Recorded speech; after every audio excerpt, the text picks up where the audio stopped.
The night was shrouded in darkness as I drove along the desolate country road, my headlights cutting through the inky blackness. The wind whispered through the trees, creating an eerie symphony that sent shivers down my spine. I had always been drawn to the macabre, and on this particular night, I would encounter a horror beyond anything I had ever imagined. As I navigated the winding road, a sense of unease settled in the pit of my stomach. The gnarled branches of the trees reached out like skeletal fingers as if trying to claw their way into my car. I tried to shake off the feeling, reminding myself that it was just my overactive imagination playing tricks on me. But then, as I rounded a bend, I saw her. Standing in the middle of the road was a woman, her figure barely visible in the dim glow of my headlights. She wore a tattered white dress that billowed around her like a ghostly shroud. My heart pounded in my chest as I slammed on the brakes, bringing my car to a screeching halt just inches from her.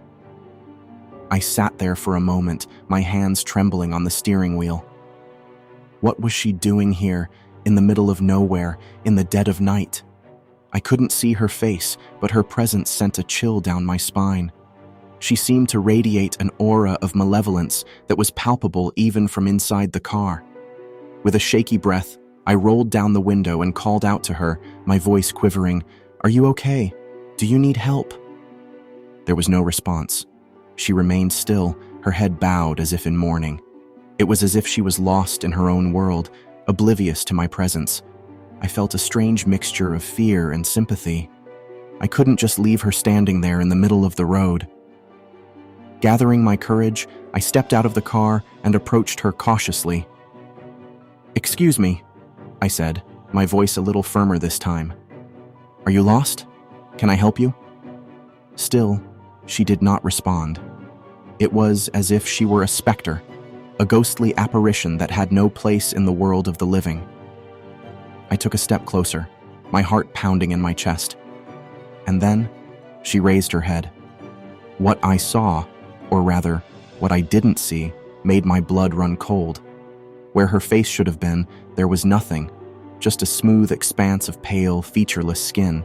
No eyes, no nose, no mouth, just emptiness. I stumbled back, my heart racing. I couldn't tear my eyes away from her faceless visage. It defied all logic, all reason. This was not something that belonged in the realm of the living. As I stared at her in horror, she began to move, gliding towards me with an unnatural grace. Panic surged through me, and I turned and ran back to my car, fumbling for the keys. I had to get away from this nightmare. But as I drove away, I couldn't shake the feeling that her empty gaze had pierced through the very core of my soul, that she had seen something inside me that I didn't even know was there. I didn't stop until I had reached the safety of my own home. My hands were still trembling as I locked the doors and drew the curtains shut. I tried to rationalize what I had seen, to convince myself that it was just a trick of the darkness, a product of my overactive imagination. But deep down, I knew it was real. I had encountered something beyond the realm of the living, something sinister and otherworldly. Over the following days, I couldn't get the faceless woman out of my mind. Her image haunted my dreams, and I found myself constantly on edge, as if she were still out there, lurking in the shadows, watching me. I became obsessed with finding answers. I scoured the internet for any information on faceless ghosts, but I found nothing that matched my encounter. It was as if she were a creature of my own nightmares, a unique terror that had chosen to reveal itself to me and me alone. I decided to return to that desolate country road to confront the source of my fear and perhaps find some closure. The thought of facing her again filled me with dread, but I couldn't let this torment continue. As I drove back to the spot where I had first encountered her, the night seemed even darker than before. The trees loomed like towering sentinels, their branches swaying ominously in the wind. I parked my car by the side of the road and stepped out, my heart pounding in my chest. I called out to her, my voice trembling, "I need to know who you are. Why are you here?" Silence. And then, she appeared. She materialized out of the darkness, her white dress billowing around her like a phantom's shroud. Her face remained featureless, a void of emptiness that sent a shiver down my spine. I took a step closer, my fear mingling with a strange curiosity. I had to know what she wanted, why she had chosen to reveal herself to me. "Please," I said, my voice barely above a whisper. "Tell me who you are." Still, she did not speak, but this time she extended a hand towards me, her fingers pale and ethereal. It was a silent invitation, a beckoning gesture that I could not resist. I reached out and touched her hand, and as our skin made contact, a rush of images flooded my mind. I saw flashes of a life that was not my own, a life filled with pain and sorrow. I saw a young woman trapped in a loveless marriage, her dreams and ambitions crushed by a cruel and domineering husband. I felt her despair, her longing for freedom, her yearning for escape. And then I saw the moment of her death, a tragic accident on this very road that had claimed her life and left her trapped in a liminal space between the worlds. As the images faded, I pulled my hand away, my heart heavy with sorrow.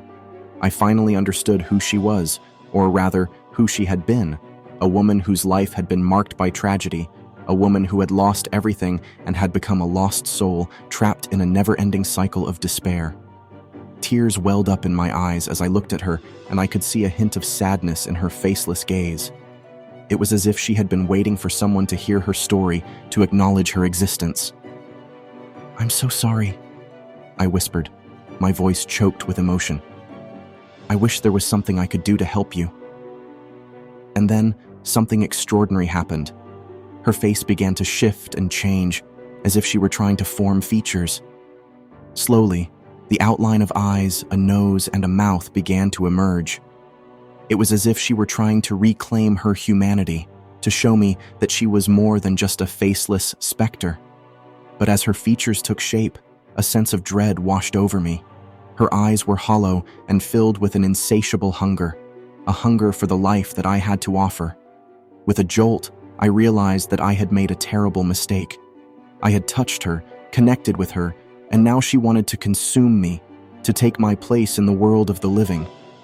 I stumbled back, my heart racing, as she advanced towards me with a predatory grace.